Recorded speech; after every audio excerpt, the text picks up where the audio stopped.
Saya memilih untuk hadir langsung. Saya tidak mewakilkan, sebagai bentuk apresiasi karena PSHT ini jangkauannya seluruh Indonesia.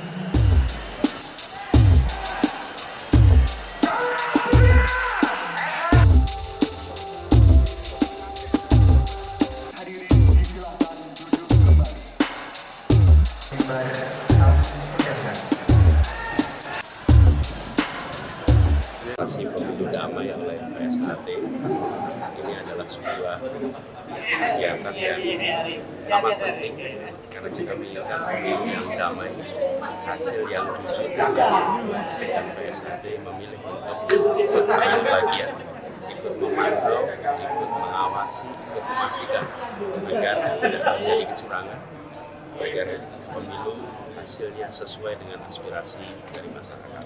Jadi ketika terima undangan itu, saya memilih untuk hadir langsung.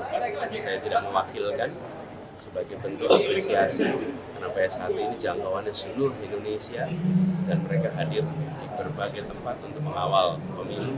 Sebagai rasa hormat, saya datang langsung dan menyampaikan apresiasi secara langsung.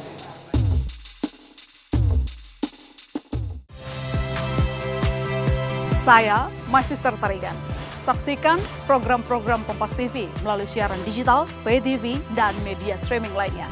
Kompas TV, independen, terpercaya.